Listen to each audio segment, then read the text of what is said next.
Olá pessoal, sejam todos muito bem-vindos para mais um episódio do blog, podcast e agora canal no YouTube Vida Cotidiana. Antes de mais nada, de falar sobre qual é o tema de hoje, já peço para vocês de antemão que já cliquem no botão inscrever. É importantíssimo que vocês façam isso para ajudar no crescimento e divulgação do canal. E se vocês gostarem, também não esqueçam de apertar no joinha para ajudar ao vídeo a se popularizar, ok? O tema de hoje é palavras que se passam por sinônimos, mas não são. Com certeza, não sei se você já passou por uma gafe de trocar as palavras acreditando que o significado delas é aquele, por serem muito parecidas, mas na verdade não são. E aí eu resolvi trazer aqui algumas palavras, alguns exemplos aqui, porque eu acho interessante a gente fazer essa troca, esse bate-papo aí, né? E também explicar para vocês o significado. Eu acredito que algumas vocês sabem, vocês já conhecem, outras não, né? A primeira delas, da comparação, é entre sorrir e rir. Realmente não são iguais. Muita gente acha que o fato de eu rir significa que eu estou sorrindo, mas na verdade não.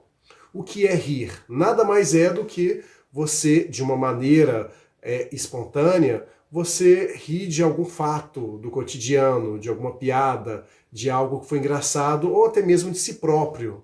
E o riso, ele tem muito a ver com algo esporádico, uma coisa assim que não tem algo mais profundo por trás daquilo. Simplesmente uma risada qualquer, mediante a qualquer fato que aconteça no dia a dia.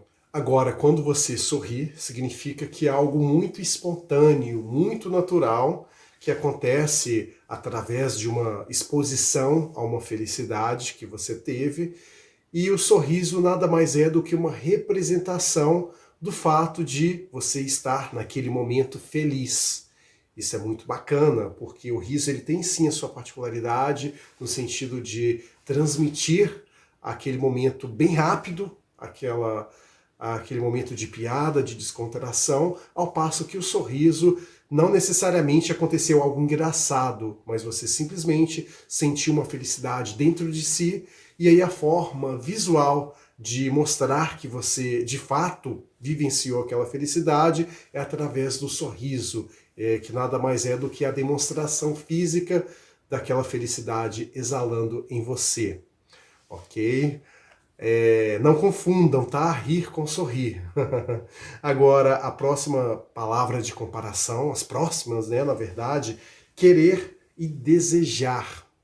Muitas das vezes queremos muitas coisas, embora não desejamos ela.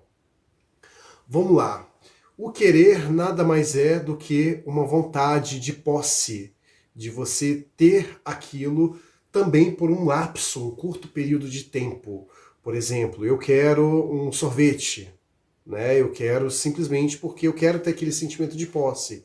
Eu quero um carro, eu quero simplesmente estar com um veículo para eu poder falar que é meu. Esse é o querer. Agora, o desejar, ele já é uma coisa mais intensa, mais aflorada. Significa que você, por questões muito íntimas, você tem aquele interesse de exercer posse daquilo que você simplesmente programou há muito tempo que você quer ter. E aí tem essa diferença grande, né? Porque uma coisa é você querer algo, outra coisa é você desejar no sentido de que aquilo é importante para você, de que aquilo faz um sentido e que traz um significado. Ou seja, então coloque na seguinte situação: o querer nada mais é do que uma objetificação e o desejar é algo que vai além, aquilo que envolve emoção, aquilo que envolve sentimento, tá? Outra palavra, viver e sobreviver. Inclusive eu escrevi até um texto no blog do Vida Cotidiana, que vou deixar aqui na descrição o link dele, do qual eu retrato de maneira mais simplificada, de maneira mais profunda, essa questão aí do viver e do sobreviver. O sobreviver é simplesmente o fato de você estar vivo, você estar respirando, exercendo a sua função enquanto ser humano, e você está em pé, acordado, você tendo vida. Isso é sobreviver, você passando um dia após o outro sem estar morto. Por óbvio, esse é o significado da sobrevivência. Agora, viver já é um pouco mais complexo. Nem todo mundo que está vivo vive, mas todo mundo que está vivo sobrevive. Meio complexo, né? Viver nada mais é do que você experienciar as situações da sua vida, você simplesmente ter um gosto por ela e ter o seu propósito de vida bem atendido, aquela vivência enquanto ser humano. Você realmente, dia após dia, você sentir-se bem com aquilo que você é enquanto ser humano. Isso que é a diferença entre sobreviver e viver. Bom, quarto, na verdade, né? Escutar versus ouvir.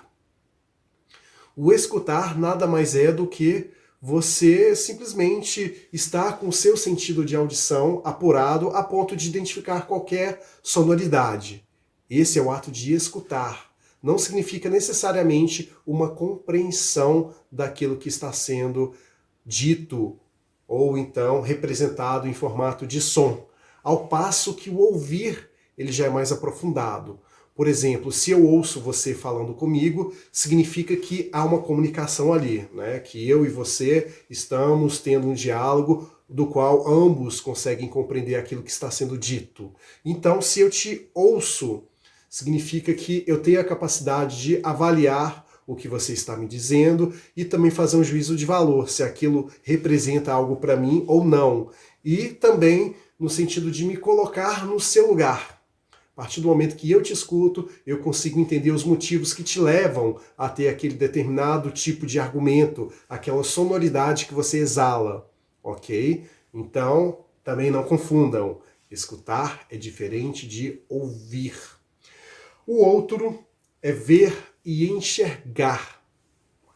Ver, para você ver algo, basta simplesmente estar com olhos abertos e ter o sentido da visão funcionando perfeitamente. Significa que você vê. A partir do momento que você abrir os olhos, você já está vendo. Agora, enxergar envolve a questão da compreensão. Nem todo mundo que vê enxerga, mas todo mundo que enxerga vê. Já é no sentido mais complexo da coisa. A partir do momento que eu enxergo, significa que eu também faço uma compreensão. De maneira similar àquela comparação anterior que eu fiz, ocorre com ver e enxergar. Significa que houve a comunicação no fato de enxergar e que aquilo ficou bem entendível. Eu consigo ter a compreensão daquilo que está diante de mim. Isso sim é o sentido desta palavra. Bom, a próxima, a questão da dor e sofrimento. Dor é muito comum de que as pessoas confundam, dizendo, eu estou sofrendo bastante, que não sei o quê, minha namorada terminou comigo, meu namorado me deu um pé na bunda, estou tendo um sofrimento. E aí no dia seguinte está lá na balada, ficando com outra pessoa. Né? Significa que a pessoa teve uma dor, mas assim, superou aquilo. A dor, ela tem um caráter muito transitório. Você sentiu ela aqui agora, um pouco tempo depois já não sente mais. Então, ela veio, ela teve o seu grau de intensidade, você a sentiu de fato, mas depois disso ela não fez mais sentido para você. Você tirou o aprendizado dela e seguiu adiante. Agora, o sofrimento já é mais intenso. Ele já envolve aquela questão do calor, aquela situação onde você não consegue enxergar uma solução. Você está passando por momentos difíceis e por mais que você se esforce para superá-lo, parece que ele não tem fim.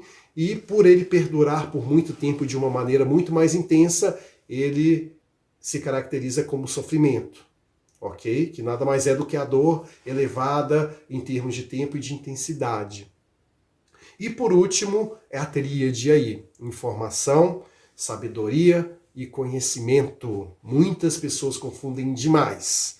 Então vamos lá, por definição, exemplificar o que é cada um. A informação nada mais é do que os dados de maneira bruta, sem nenhuma avaliação, sem nenhum juízo de valor, sem nenhuma lapidação. Ou seja, se eu virar para vocês e falar que eu estou sendo filmado nesse momento, isso é uma informação, não significa que é um conhecimento nem tampouco uma sabedoria. Agora, a questão do conhecimento é eu ter uma compreensão daquela informação, é eu lapidar ela de modo que eu consiga ter acesso àquilo que foi dito, mas eu entender qual que é a aplicabilidade dela no meu dia a dia. Isso é eu conhecer aquela informação, poder colocá-la em prática. Agora, a sabedoria já envolve questão de valores, nada mais é do que a informação lapidada, transformada em conhecimento, que por sua vez, devido à prática do dia a dia, devido à intensidade que eu coloco aquele conhecimento na minha vida, ele se torna sabedoria, que é você já conseguir fazer uma distinção, um juízo de valor com mais exatidão daquilo que foi dito de fato e que foi aplicado também por consequência, porque não existe também sabedoria sem prática. Então não confundam, gente. Informação, conhecimento e, por fim, o último estágio, que é o principal deles, que é o que realmente te garante um entendimento maior daquilo, a sabedoria. Então, no mais é isso. Fico muito feliz por vocês terem estado comigo até o fim. Como falei lá no início, não esqueçam de apertar o joinha, de se inscrever, porque é muito importante para que o Vida Cotidiana ele realmente alcance novos ares, ok? Então, muito obrigado a todos, um forte abraço e até breve.